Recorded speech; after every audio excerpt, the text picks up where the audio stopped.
الحمد لله نحمده ونستعينه ونستغفره ونؤمن به ونتوكل عليه ونعوذ بالله من شرور أنفسنا ومن سيئات أعمالنا من يهده الله فلا مضل له ومن يضلل فلا هادي له ونشهد أن لا إله إلا الله وحده لا شريك له ونشهد أن سيدنا ومولانا محمدا عبده ورسوله أما بعد فأعوذ بالله من الشيطان الرجيم بسم الله الرحمن الرحيم وما كان المؤمنون لينفروا كافة فلولا نفر من كل فرقة منهم طائفة ليتفقهوا في الدين ولينذروا قومهم إذا رجعوا إليهم لعلهم يحذرون اللهم صل على محمد وعلى آل محمد كما صليت على إبراهيم وعلى آل إبراهيم إنك حميد مجيد اللهم بارك على محمد وعلى آل محمد كما باركت على إبراهيم وعلى آل إبراهيم إنك حميد مجيد۔ گرامی قدر سامعین، میں گزشتہ مختلف 4 نشستوں میں آپ کی خدمت میں دلائل کے ساتھ یہ بات ثابت کر چکا ہوں کہ رسول اکرم صلی اللہ علیہ وسلم کی ذات مقدسہ کے بارے میں نازیبا کلمہ کہنا کفر ہے اور اس جرم کی سزا قتل ہے، حتیٰ کہ اگر یہ جرم کرنے والا ذمی اور کافر ہو تب بھی سزا قتل ہے، اگر حربی ہو تب بھی سزا قتل ہے، مسلمان ہو تب بھی سزا قتل ہے۔ قرآن کریم کی 5 آیات پیش کی ہیں، احادیث پیغمبر 8 پیش کی ہیں، آثار صحابہ پیش کیے ہیں، امت کے اجماع کے حوالہ جات پیش کیے ہیں، لیکن اس دور میں بعض حضرات نے احناف کے بارے میں امت کو غلط یہ موقف احناف کا پیش کیا کہ احناف کا موقف شاتم رسول کے بارے میں قتل نہیں، خصوصاً اگر ذمی یا عورت کے بارے میں احناف کا موقف قتل نہیں۔ میں انشاءاللہ آئندہ ایک نشست میں جہاں جاوید احمد خامدی کے اعتراضات کا تفصیلاً جواب دوں گا اور احناف کے حوالے سے پھیلائی جانے والی غلط فہمیوں کا دلائل کے ساتھ انشاءاللہ ازالہ کروں گا۔ اس نشست میں میں صرف احناف کے مسلک، احناف کے موقف اور احناف کے فقہاء کے حوالہ جات کی روشنی میں پیش کرنے لگا ہوں، تاکہ بطور تتمہ کی یہ بات سامنے آئے کہ جس مسئلے کو قرآن نے بیان کیا، جس مسئلے کو احادیث نے بیان کیا، جس مسئلے کو آثار صحابہ نے واضح کیا رضی اللہ عنہم، اور جس مسئلے کو امت کے اجماع نے بیان کیا ہے، اسی مسئلے کو احناف نے بھی لیا ہے۔ احناف نے اس مسئلے میں الگ موقف قطعاً اختیار نہیں کیا۔ میں بطور تتمہ کے 5ویں نشست میں اس مسئلے پر احناف کا موقف پیش کر رہا ہوں کہ جو شخص پیغمبر کا گستاخ ہو، مسلمان ہو تب بھی واجب القتل ہے، اگر کافر ہو تب بھی واجب القتل ہے، ذمی ہو تب بھی واجب القتل ہے، مرد ہو تب بھی واجب القتل ہے، عورت ہو تب بھی واجب القتل ہے۔ اس میں احناف کا کوئی تخصیص نہیں۔ مزید انشاءاللہ العزیز جب جاوید غامدی کے شبہات اعتراضات کا جواب ہوگا، اس نشست میں میں شبہات کو صاف بھی کروں گا اور احناف کے موقف کو مزید آسان انداز میں پیش کیا جائے گا انشاءاللہ۔ فی الحال بطور تتمہ کے 5ویں نشست میں احناف فقہا کا موقف ملاحظہ فرمائیں۔ علامہ ظفر احمد عثمانی نور اللہ مرقدہ نے اپنی کتاب اعلاء السنن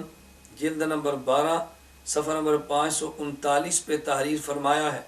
قال محمد فی السیر الکبیر وکذالک ان کانت تعلن بشتم رسول اللہ صلی اللہ علیہ وسلم فلا باس بقتلها، یہ اگر کوئی عورت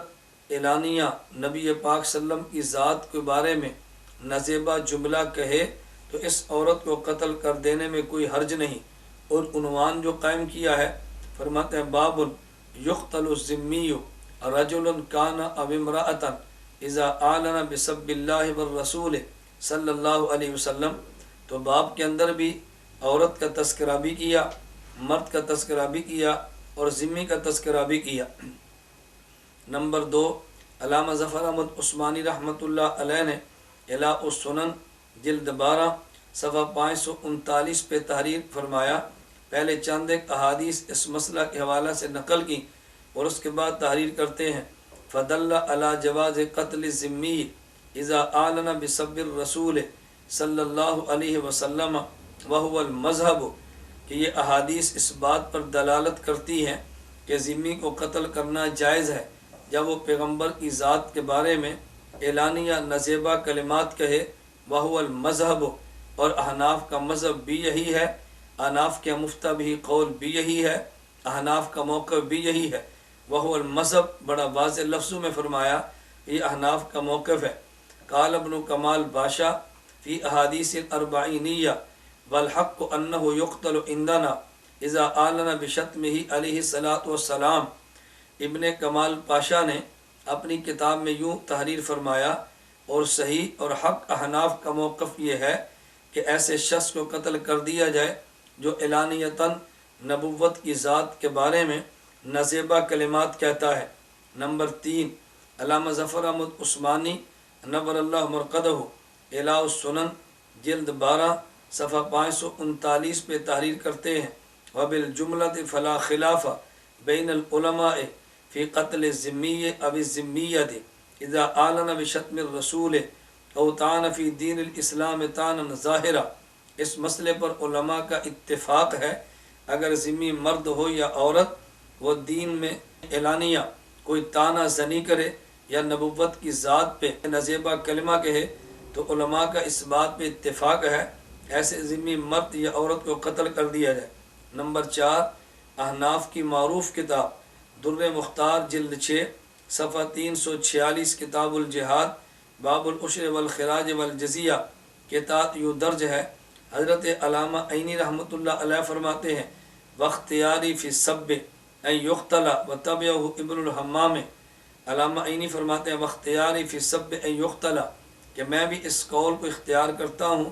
اور میرا مسئلہ بھی یہی ہے کہ ایسے شخص کو قتل کر دیا جائے، اور حضرت امام عینی رحمۃ اللہ علیہ کے ساتھ اس مسئلے میں امام ابن الحمام بھی موجود ہیں، جسے احناف کے ہاں محقق مطلق محقق علی الاطلاق کی حیثیت حاصل ہے۔ حضرت ابن حمام رحمۃ اللہ علیہ کا فتویٰ مستقلاً بھی یہی ہے۔ نمبر 5، یہی محقق ابن حمام فتح القدیر جلد نمبر 5 صفحہ 332 باب احکام المرتدین میں تحریر فرماتے ہیں کل من ابغض رسول اللہ صلی اللہ علیہ وسلم بقلبہ کان مرتدا فالصاب بطریق اولا ثم یقتل حدا عندنا فلا تعمل توبته فی اسقاط القتل۔ محقق ابن حمام فرماتے ہیں ہر وہ شخص کہ جو دل سے پیغمبر کی ذات کے ساتھ بغض رکھے یہ مرتد ہے، تو جو اپنی زبان سے نازیبہ کلمات کہہ کے بغض کا اظہار بھی کر دے تو یہ شخص کیوں مرتد نہیں ہوگا، یہ بطریق اولا مرتد بھی ہوگا۔ ثم یقتل حدنا، اور اس بندے کو بطور حد کے قتل کر دیا جائے گا۔ یہ احناف کا مسلک حضرت ابن حمام رحمۃ اللہ علیہ نے بیان فرمایا فلا تعمل توبۃ فی اسقاط القتل، حتیٰ کہ اگر اس نے توبہ کر لی تو توبہ کے باوجود بھی یہ قتل کی سزا سے بچ نہیں سکتا، تو پیغمبر کی شان میں توہین کرنا اتنا بڑا جرم ہے کہ جو توبہ کے بعد بھی قطعاً معاف نہیں ہوتا۔ نمبر 6، فتح القدیر جلد 5 صفحہ 332 کہتے ہیں قال الخطابی ولا اعلم احدا خالف فی وجوب قتلہ، میرے علم میں ایک بھی ایسا شخص نہیں کہ جو شاتم رسول کے قتل کے مسئلے پر اختلاف کرتا ہو۔ نمبر 7، در مختار جلد نمبر 6 صفحہ 347 کتاب الجہاد باب العشر والخراج والجزیہ کہتے ہیں ثم افتى فی بکر الیہودی قال لبشر النصرانی نبیکم عیسیٰ ولد الزنا بانہ یقتل لسبہ للانبیاء علیہم الصلاۃ والسلام۔ ایک یہودی جس کا نام بکر تھا، اس نے عیسائی کو جس کا نام بشر تھا، یہودی نے گالی دی، یہودی نے حضرت عیسیٰ علیہ السلام کی شان میں زبان درازی کرتے ہوئے عیسائی کو کہا نبیکم عیسیٰ ولد الزنا، کہ تمہارا نبی عیسیٰ علیہ السلام الیاذ باللہ نقل کفر نباشد معاذ اللہ یہ ولد الزنا ہے۔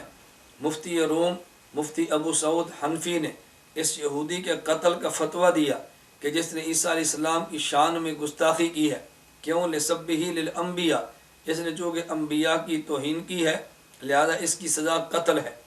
نمبر 8، در مختار جلد 6 صفحہ 347 کہتے ہیں والحق انہ یقتل عندنا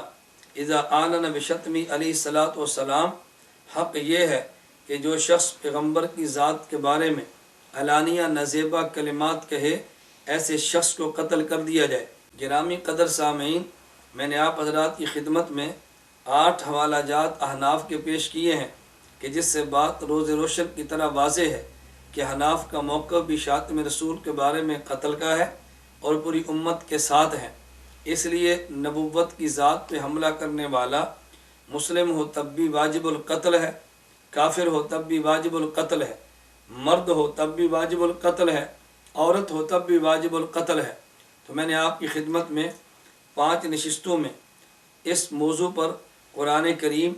احادیث، آثار صحابہ رضی اللہ عنہم اجمعین، اجماع امت اور احناف کے فتاوی جات کی روشنی میں اپنے مسلک اور موقف کو واضح کیا ہے۔ باقی گرامی قدر سامعین، انشاءاللہ آئندہ اگلی نشست میں میں اس موضوع پر ہونے والے تمام اعتراضات کا تفصیل کے ساتھ جواب پیش کروں گا، خصوصاً جاوید احمد غامدی کے ان شبہات کا جو اس نے پھیلا کے امت کو گمراہ کرنے کی کوشش کی ہے، احناف فقہا پر الزامات عائد کیے ہیں۔ اس کا تفصیل کے ساتھ جواب انشاءاللہ اگلی نشست میں ہوگا۔ اللہ رب العزت ہم سب کو رسول اکرم صلی اللہ علیہ وسلم کی ذات، پیغمبر کے ارشادات، پیغمبر کی ناموس اور عزت کی دفاع کی توفیق عطا فرمائے۔ وآخر دعوانا ان الحمد للہ رب العالمین۔